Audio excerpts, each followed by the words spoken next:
My name is Brad Marshall and I'm in my early 40s now, but this story takes us back to my 20s. We were drawn to each other immediately. Both of us grew up in small towns, Brit in Texas, me from even further out in West Texas, raised on my aunt and uncle's ranch after my mom left me there when I was 2. Life on that ranch felt isolated, and I longed for escape. College was my first real taste of freedom, a place where I didn't have to fit into anyone's expectations, and that's where Brit and I collided. We were perfect for each other, or at least I thought we were. My name is Brad Marshall. I'm 42 years old now, but as I sit down to tell this story, I'm taken back to my college days, to the time when I met Brittany Adams, the woman I thought I'd spend my life with. Brit, as everyone called her, had a certain charm that could captivate any room. She was about 5 feet 6 inches, with a figure that was both athletic and graceful. Her long, honey-blonde hair had a natural wave, and her green eyes could light up any space she walked into. We were both young then, full of dreams and ideas about what life was supposed to look like. Brittany grew up in Texas, where her father was a lawyer, and her mother ran a small boutique. She was used to the good things in life and carried herself with a confidence that I, coming from a humble background, found fascinating.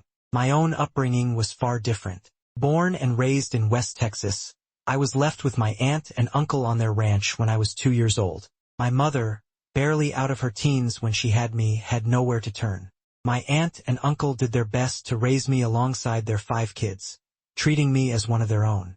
But life on the ranch was isolating, and I always longed for more, a chance to break out of the dusty fields and endless days. College was my escape, my chance to make something of myself. I remember the first time I met Brit at an after-game party. It was a big event off campus, held in a large old house where a group of girls lived. The moment we locked eyes, there was a spark. I was just a sophomore and Brit was a junior, but I thought we were perfectly matched. Our first date was at a quiet little diner on the outskirts of town, where we spent hours talking about our dreams, our plans, and our hopes for the future. She spoke about wanting to see the world, to live a life full of adventure. I listened, captivated by her stories, and felt my own dreams expanding in her presence. By the time we graduated, we were inseparable. We decided to get married right after college, a decision that, in hindsight, was driven more by youthful enthusiasm than by any solid foundation. I landed a job as a construction engineer, while Brit took a position in marketing. I was primarily involved in restoration work, projects that required attention to detail and patience, qualities I thought I possessed in abundance. Brit thrived in her role too, quickly moving up the ranks and earning respect in her field. We were building a life together, or so I thought. Looking back, I realized we were building separate lives that just happened to be in the same space. After a couple of years, we moved to Dallas, where we bought a modest house in a pleasant neighborhood. It was there that we fell into a routine, one that seemed comfortable but was ultimately hollow. We joined a group of friends who lived nearby, and once a month, one of the couples would host a party. It was a tradition that brought us all together, a chance to unwind and catch up. Our group included 8 couples, 2 of whom were friends of Brit's from college, and the rest were neighbors or acquaintances from our housing community. It was a close-knit group, and the women especially shared a deep camaraderie, a sisterhood of sorts. Things started to change when Brit's friends from college, Anna and Tim, reintroduced someone from their past, Derek Prendergast. He was a year older than us and had recently moved to Dallas to join his father's law firm. Derek was charming and good-looking, a man who knew how to command attention. Brit, Anna, and their other college friends had all dated Derek briefly back in their college days, each experiencing a short-lived romance with him. Derek had a reputation as a heartbreaker, but it seemed he hadn't outgrown that phase. Though I was unaware of it at the time, Derek's arrival marked the beginning of the end for my marriage. As our monthly gatherings continued, Derek started showing up more often, sometimes with Anna and Tim, other times on his own. He'd quickly become a fixture in our group, seamlessly inserting himself into our gatherings. I sensed a shift in Brit whenever Derek was around, a spark I hadn't seen in a while. I dismissed it at first, chalking it up to nostalgia or the thrill of reconnecting with an old friend. But over time, her laughter became louder, her smiles more frequent, and her glances more lingering whenever Derek was in the room. Our lives continued on their familiar path, work, gatherings, and the routine of daily life. I tried to bring up the idea of starting a family, but Brit wasn't interested. We'd agreed before marriage that we'd wait until our 30s, but I couldn't shake the feeling that she was putting it off for reasons she wasn't sharing with me. My disappointment simmered quietly, but I didn't press the issue. Brit was ambitious and driven, traits I admired, even if they sometimes left me feeling like I was playing second fiddle to her career. One night, at one of our gatherings, I noticed Brit and Derek sharing a private conversation in the corner. I couldn't hear what they were saying, but there was an intimacy between them that made my stomach turn. I wanted to confront her then and there, but a voice in my head told me I was overreacting, that I was just being paranoid. I convinced myself that Brit was just catching up with an old friend, someone who reminded her of a simpler time in her life. As the weeks passed, Brit grew more distant. She was spending longer hours at work, or at least that's what she told me. I was busy with my own projects, which often required late nights and even some out-of-town trips. We were drifting, each of us caught up in our separate lives, too busy to notice the cracks that were forming. One evening, while we were lying in bed, I tried to bring up the subject of our marriage, to ask if everything was okay. Brit brushed it off, saying she was just tired and stressed. I wanted to push further, to ask her if there was something she wasn't telling me, but I held back. I didn't want to come across as insecure or accusatory. My suspicions grew, though I did my best to bury them. I began to notice small things. A text message that she quickly deleted, a hushed phone call she took in another room, the way she'd suddenly dress up for work dinners. Each incident on its own seemed harmless, but together, they painted a picture I didn't want to see. I found myself questioning everything, replaying conversations in my head, searching for clues that might confirm my fears. One day, I decided to surprise her at work, something I hadn't done before. I stopped by her office with a bouquet of flowers, hoping to catch her in a moment of surprise, to maybe reignite a bit of the spark that had once been so strong between us. But when I arrived, her assistant told me she was out, having left early for a client meeting. I felt a knot tighten in my stomach. I thanked the assistant and left, but as I drove home, my mind raced with questions. Where was she? Who was she with? That evening, Brit acted as if nothing had happened, greeting me with a casual smile and a quick kiss on the cheek. I wanted to confront her, to ask her where she'd really been, but I held back, afraid of what her answer might be. Instead, I went to bed, lying awake for hours, listening to the steady rhythm of her breathing as she slept beside me. It was a sound that once brought me comfort, but now it only filled me with dread. The following weeks were a blur of anxiety and suspicion. I became hyper-aware of every detail, every subtle change in Brit's behavior. I felt like a stranger in my own home, living with a woman I no longer recognized. One night, as we were getting ready for bed, I caught her texting someone with a look of intensity one hadn't seen before. When I asked who she was talking to, she brushed me off, saying it was just a friend from work. But I could see the tension in her face, the way she held her phone close as if protecting a secret. Our friends began to notice the change in us, though no one dared to say anything. At gatherings, I'd catch them exchanging glances, their expressions a mixture of concern and pity. I wanted to reach out to them, to ask if they'd noticed anything unusual between Brit and Derek, but I felt too ashamed. I didn't want to admit that my marriage was falling apart, that I was losing the woman I loved to another man. One night, as I lay in bed, the weight of it all became too much. I decided that I had to know the truth, that I couldn't live in this state of uncertainty any longer. The next day, I arranged for a private investigator, a man recommended by a friend who'd been through a similar situation. It was a decision I made with a heavy heart, but I knew I couldn't go on without answers. A few days later, I received a call from the investigator. He'd found what I was looking for, though he warned me that the truth might be more painful than I was prepared to handle. I listened in silence as he described the photos he'd taken, images of Brit and Derek together, holding hands, laughing, sharing intimate moments in places I recognized. The confirmation of my worst fears hit me like a punch to the gut, leaving me breathless and numb. That evening I confronted Brit. She denied it at first, her face a mask of shock and disbelief. But as I presented her with the evidence, her defenses crumbled. She broke down, admitting to the affair, saying she hadn't meant for it to happen, that it was a mistake. I listened in silence, feeling a mixture of anger, betrayal, and heartbreak. She told me it was over, that she wanted to fix our marriage, to rebuild what we'd lost. But the damage was done. I could see the truth in her eyes, the realization that she'd already let go, that she'd given herself to another man. As I sit here, reflecting on those days, I'm filled with a sense of sorrow and regret. I've moved on in some ways, but the scars of that betrayal remain. I've come to terms with the fact that our marriage was built on a foundation that was never as strong as I'd wanted it to be. And while I've found a new path, a new sense of purpose, the memory of Brit and the life we once shared will always be a part of me. The next evening, Brit left again for another late client meeting, leaving me with Danny and Ella. As I tucked them into bed, I felt the weight of all my suspicions pressing down on me. The house was too quiet, the ticking of the hallway clock loud in the silence. I couldn't ignore it anymore. I had to know if my fears were real. I had spent too many sleepless nights, wondering, second-guessing, going back and forth over every little detail. The truth was right in front of me, but I just needed the courage to face it. After putting the kids to bed, I sat down on the couch and tried to breathe. I didn't want to break the trust that had once been so solid between us, but if she was betraying me, then that trust was already gone. With trembling hands, I picked up Brit's old laptop from the table. She hardly ever used it now that she had her phone and tablet, but I remembered a time when this laptop was her go-to for everything. If there was something hidden, something she didn't want me to find, it could be there.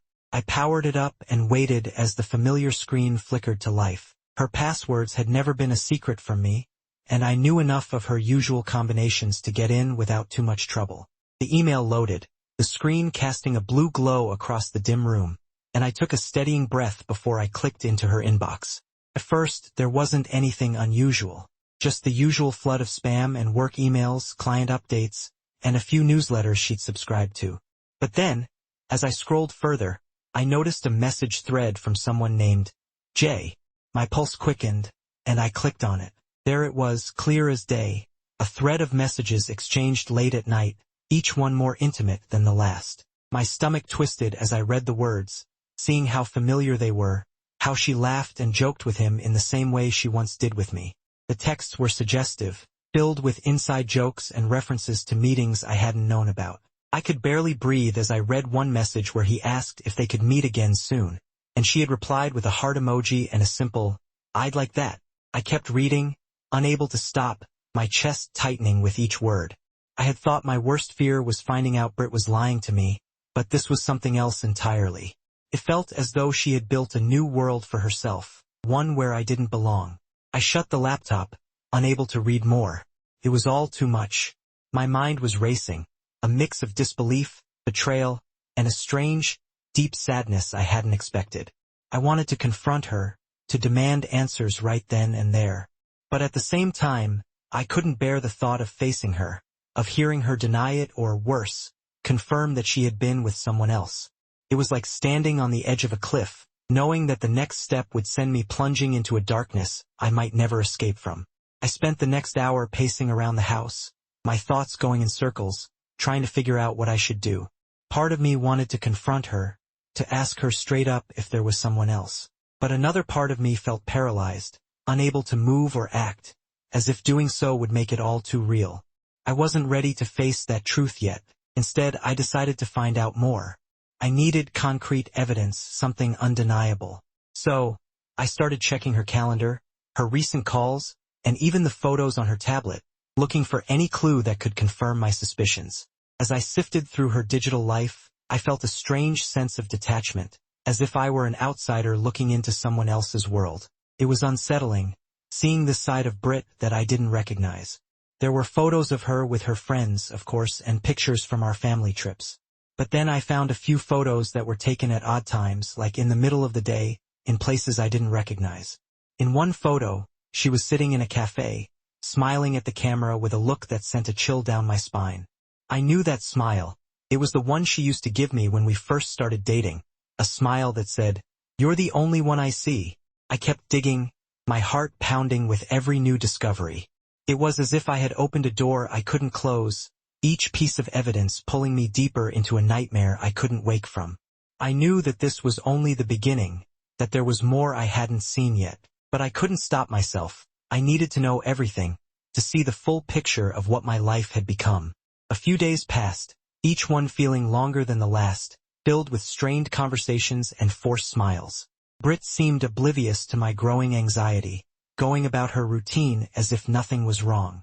It was maddening, watching her act so normal while I felt like my world was falling apart.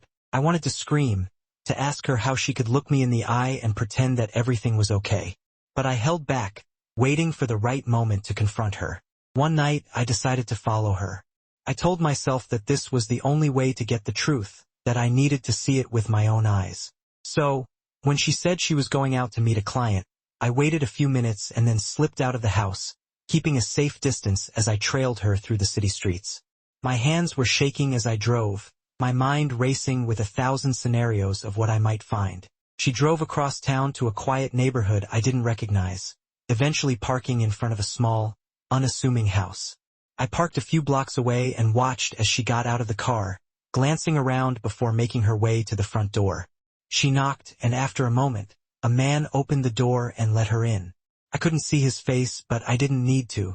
The fact that she was there, entering another man's home, was all the confirmation I needed. I sat there, frozen in my car, the weight of everything crashing down on me. I had suspected, but this was different. Seeing her walk into that house, knowing that she was with someone else, tore me apart in a way I hadn't thought possible. I wanted to go up to that door, to bang on it and demand answers. But I didn't. Instead, I stayed in my car, watching the house from a distance, feeling the full force of my heartbreak. I waited for what felt like hours, my mind numb, my heart aching. Eventually, Brit came out of the house, her face relaxed and smiling in a way I hadn't seen in years. She looked happier than she ever did when she was with me, and that realization hit me like a punch to the gut. I felt like a fool, sitting there in the dark, watching her as she drove away without a care in the world. When I got home, the house was dark and quiet, the kids already asleep. I sat in the living room, staring at the walls, feeling a strange sense of emptiness. Brit came in a little while later, her face lighting up in surprise when she saw me still awake. "Hey," she said, her voice casual as if nothing had happened. "Did you wait up for me?" I looked at her, trying to find any trace of guilt or remorse, but her face was unreadable. I could feel the anger rising in me, but I forced myself to stay calm. This wasn't the time to confront her. Not yet. I needed to think, to plan, to figure out what I was going to do next. So, I nodded, managing a small smile, and said, "Yeah, just wanted to see you." She smiled back, leaning down to kiss me on the cheek before heading upstairs to bed. I watched her go, feeling a cold sense of finality settle over me. I knew that this was it, that the life we had built together was over. The woman I had loved, the woman I had trusted, was gone, replaced by a stranger I didn't recognize. In the days that followed, I found myself going through the motions, trying to hold on to some sense of normalcy. Brit continued to act as if nothing was wrong, laughing with the kids, making plans for the weekend, going about her life as if everything was perfect. But I couldn't shake the feeling that I was living in a lie, that every smile, every laugh, was just another layer of deception. I started keeping a close watch on her, noting every time she left the house, every phone call she took, every moment she spent looking at her phone with that distant expression. It was exhausting, living in a constant state of suspicion, but I couldn't stop myself. I needed to know the full extent of her betrayal, to understand how deep her lies went. One afternoon, while Brit was out with the kids, I decided to search her closet. I felt like a thief, sneaking through her belongings, but I told myself it was necessary. I needed to find out what else she was hiding from me. As I rummaged through her clothes and personal items, I came across a small, leather-bound notebook tucked away in the back of a drawer. I opened it, my hands trembling as I flipped through the pages. The notebook was filled with little notes and reminders, but halfway through, I found a section that seemed different. There were entries, written in Brit's familiar handwriting, that described moments and feelings I hadn't known about. She wrote about her loneliness, her frustrations, and, most painfully, her longing for something more. It was like reading a stranger's thoughts, seeing her emotions laid bare in a way she had never shared with me. One entry caught my eye, dated just a few months ago. She had written about a man she had met, someone who made her feel alive again. I felt a surge of anger as I read her words, feeling the sting of betrayal with every sentence. She described their secret meetings, the thrill of their connection, the way he made her feel seen. It was clear that she had found something with him that she felt she was missing with me, and the realization was devastating. I closed the notebook, unable to read more. I felt like I was suffocating, trapped in a nightmare I couldn't escape from. I wanted to confront her, to throw the notebook in her face and demand answers. But a part of me was too afraid to hear the truth, to face the reality of what our marriage had become. That night, as I lay in bed beside her, I felt a strange sense of detachment, as if I were watching my life from a distance. I couldn't bring myself to touch her, to hold her like I used to. She was there, right beside me, but she felt a million miles away. I knew that we couldn't go on like this, living a lie, pretending that everything was fine. But I didn't know how to let go, how to walk away from the life we had built together. The next morning, I decided to confront her. I couldn't keep living in the shadows, hiding from the truth. I waited until the kids were at school, and then I asked her to sit down with me. She looked at me, her eyes filled with a mixture of surprise and concern. "What's going on, Brad?" she asked, her voice soft. I took a deep breath, gathering my thoughts, trying to find the right words. But as I looked at her, all the anger and hurt I had been holding back came rushing to the surface. "I know, Brit," I said, my voice barely more than a whisper. "I know about him." Her face went pale, her eyes widening in shock. For a moment, she just stared at me, as if she couldn't believe what I had said. Then, slowly, she looked down, her shoulders slumping as the truth settled over us. After that conversation with Brit, I felt an emptiness that was quickly replaced by something else, a burning anger I hadn't known I was capable of. Brit's eyes had filled with regret when she admitted the truth, but I couldn't feel sympathy. All I saw was her betrayal, and all I felt was the searing pain of realizing that everything we'd built together meant nothing to her. My mind was racing, every part of me demanding that she feel the same hurt I felt. I didn't know what I would do yet, but I knew I couldn't let this betrayal go unpunished. In the days that followed, Brit acted as though she was ready to make amends. She spent more time at home, cooking dinners, playing with the kids, and trying to keep the peace. But I couldn't look at her without the bitterness bubbling up. I had thought about walking away, taking the kids, and leaving her behind, but that felt too easy. Brit needed to understand just how deeply she had hurt me, to know what it felt like to be betrayed by the one person you thought would never let you down. I decided that I'd make her see what she had done to our family, by taking away everything she held dear. I started by distancing myself. Every time she tried to get close, I pulled back. If she wanted to talk, I would give short, clipped responses, just enough to keep her wondering. I watched her closely, noting the way her face fell each time I turned away. She had no idea what I was planning, no idea that I had already set my mind on making her pay. I knew it was cruel, but in that moment I didn't care. She had shattered my trust, my love for her, and I wanted her to feel every bit of the pain she had caused me. One afternoon, as Brit was out with the kids, I began laying out my plan. I went through her things, not just her phone or her laptop, but everything. I wanted to know her weaknesses, to understand what she valued the most so I could take it from her. I found her journals, old letters from her family, even small mementos she had saved from when we first met. It all felt so meaningless now, just remnants of a life that no longer existed. But I kept digging, determined to find something I could use. That's when I found her work documents. Brit's freelance business was her pride and joy. She had spent years building it, pouring countless hours into making a name for herself. I knew how much it meant to her, how proud she was of every project she completed. And that's when it hit me, her work was her weak spot.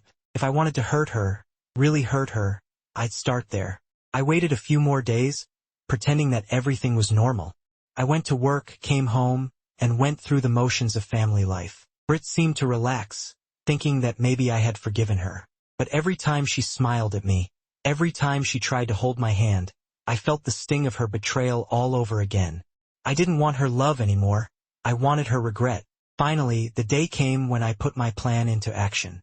Brit had left her laptop open one morning before taking the kids to school. I sat down, my heart pounding as I logged into her email and client accounts. I knew the passwords. She had trusted me with them, never thinking I would use them against her. I scrolled through her inbox, reading every message, every interaction with her clients. It didn't take long for me to find what I was looking for. A major project she had been working on for months. A campaign for a well-known brand that would put her on the map. I deleted the files. All of them. Every piece of work she had spent hours creating. Every draft, every backup. I erased it all. I knew she had a meeting with the client that afternoon, and I wanted her to walk into it with nothing. I imagined her panic when she realized everything was gone. Her desperation as she tried to explain herself to the client. It was a small satisfaction, but it was a start. As the hours passed, I felt a twisted sense of satisfaction. This was only the beginning. I had barely scratched the surface of what I could do. When Brit came home that night, she looked tired, defeated. She didn't say much during dinner, her eyes downcast, as though she knew that something was wrong but couldn't figure out what. I watched her closely, noting the sadness in her expression, the way her shoulders slumped as she ate in silence. Part of me felt a small pang of guilt, but I quickly pushed it away. She had brought this on. In the days that followed, I continued my silent campaign. I would sabotage her work, deleting files, sending cryptic messages to her clients, anything to undermine her reputation. She began to grow anxious, spending hours at her desk, trying to salvage her projects. Every time she lost a client, every time she received a complaint, I felt a grim satisfaction. I knew it was petty, but I didn't care. I wanted her to suffer, to feel the same sense of helplessness that I had felt. But as time went on, Brit started to notice. She began asking questions, her voice shaky as she tried to understand what was happening. One evening, as we sat in the living room, she looked at me with tears in her eyes. "Brad, I don't know what's going on. Everything's falling apart. My clients are leaving. My projects are failing. I don't know what to do." She paused, her voice trembling. "I feel like I'm losing everything." I stared at her, my face expressionless. "Maybe you are," I said, my voice cold. She looked at me, confusion and hurt flashing across her face. I could see the wheels turning in her mind, the realization slowly dawning on her. But she didn't say anything. She just sat there, staring at me, as if trying to make sense of the stranger sitting beside her. In the days that followed, I continued to distance myself, not just emotionally but physically. I started staying out late, coming home only after the kids were asleep. I would go to the bar or sometimes just drive around, anything to avoid going home. Brit noticed, of course. She would wait up for me, her face pale and worried as she asked where I had been. But I would just shrug, giving her vague answers, leaving her to wonder if I was with someone else. I wanted her to feel that same gnawing suspicion, that constant doubt that had haunted me for so long. But even that wasn't enough. I knew that my revenge wouldn't be complete until she truly understood the depth of her betrayal. So, I started leaving hints, little clues that would make her question everything. I would leave my phone unlocked, with messages from women she didn't know. I would leave receipts from fancy dinners, little details that would make her wonder. I wanted her to feel the same paranoia, the same sinking feeling I had felt every time I suspected her of lying. One evening, she finally confronted me. She had found a lipstick-stained napkin in my car, a detail I had planted to provoke her.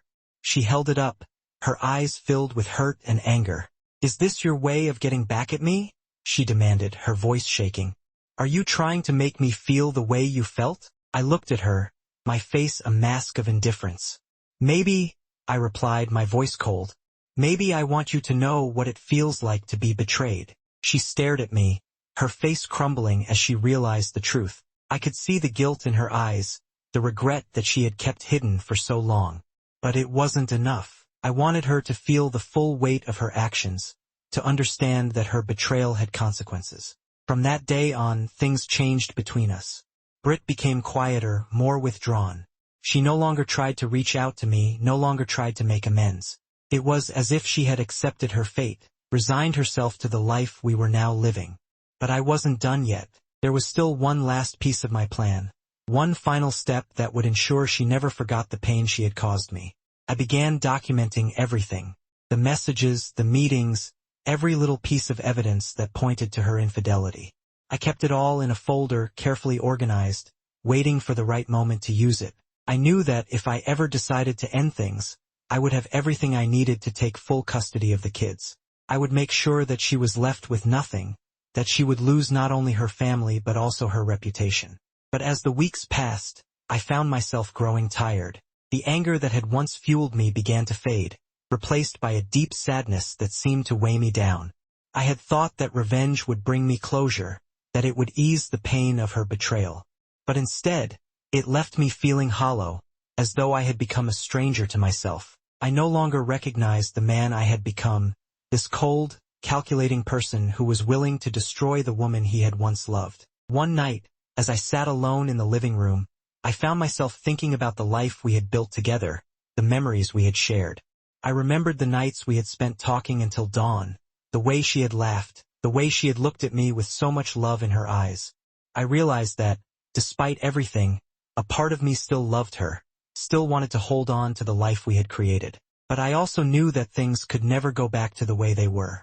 The trust was gone, shattered by her betrayal and my own actions.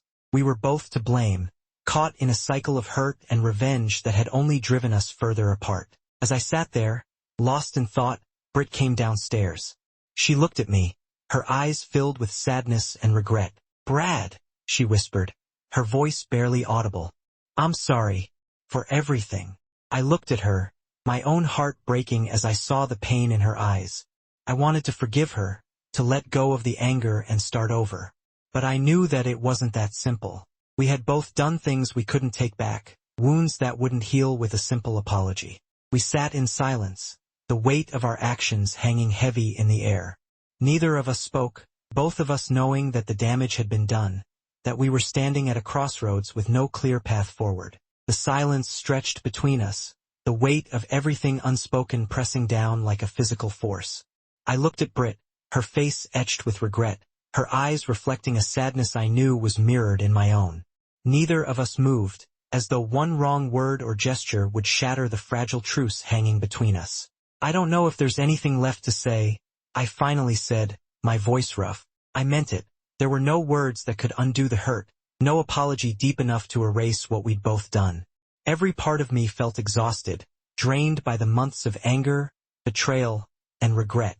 She nodded, a tear slipping down her cheek. "Maybe there isn't. Maybe I've destroyed everything that ever mattered." Her voice was barely a whisper, and for the first time, I saw how broken she was. "I don't even know who we are anymore," I admitted. "We built a life, a family, but now it's just memories of what we had. And I can't," I paused, struggling to find the words. "I don't know how to go back to the way things were."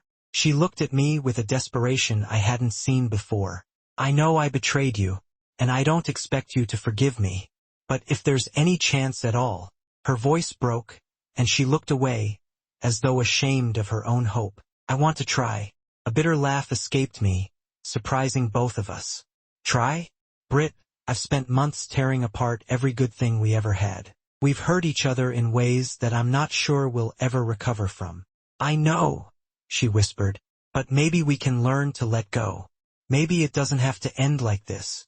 Her hand hovered between us, fingers trembling. "Maybe we could start over, even if it's just for the kids." For a long time, I stared at her hand, debating whether I had anything left to give, any forgiveness that could pull us from the ruins of what we'd destroyed. I thought of Danny and Ella, the lives we had woven together, the family that had once been everything to me. "I don't know if it's possible," I said, feeling the weight of the truth in every word. "I don't know if we'll ever be okay again." Brit closed her eyes, nodding as she slowly pulled her hand back. We both knew that some wounds ran too deep, that some scars couldn't be erased. Yet, in that moment, I couldn't deny a faint glimmer of something. Whether it was hope, or the remnants of what we'd once shared, I didn't know. So we sat there, side by side, not together but not apart, uncertain if we would find our way back or finally let each other go.